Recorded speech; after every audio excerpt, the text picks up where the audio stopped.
কিন্তু স্বর্গে একটা অসুবিধা আছে, সেই অসুবিধাটার জন্য আপনারাই বিচার করবেন যে আপনারা স্বর্গে যাবেন কিনা।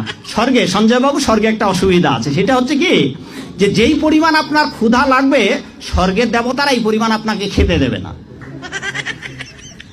ওখানে সুন্দর সুন্দর পাকা ফল আছে, কিন্তু গাছের ডাল থেকে ছুটে আপনি খেতে পারবেন না।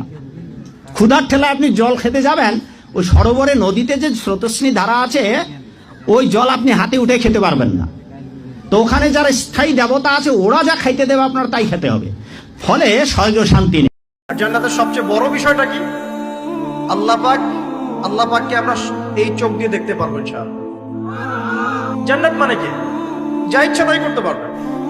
জান্নাত মানে কি? আপনি চাচ্ছেন, আল্লাহ আমি এখন একটা খামর চাই, শরাব আপনার সামনে হাজির, চিন্তা করার সাথে সাথে।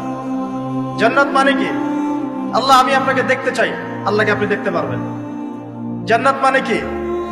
আপনি মধুর নহর, দুধের নহর, পানির নহর, শরাবের নহর, হুরে নিন চতুর্দিকে ঘোরাফেরা করছে।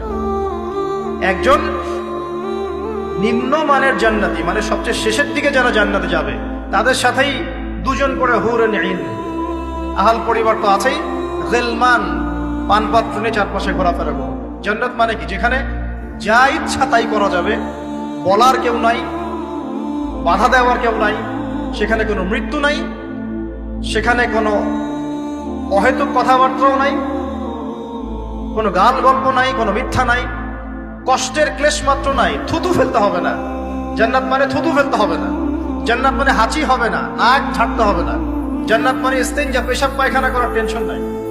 মানুষ খাবার খাবে, একটা ঢেকুর তুলবে, বাস খাবার হজম হয়ে গেছে।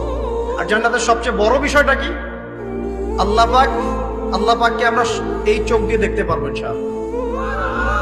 আর তার সমকক্ষ একটা বিষয় হচ্ছে, আল্লাহ পাক বলে দিবেন যে আমি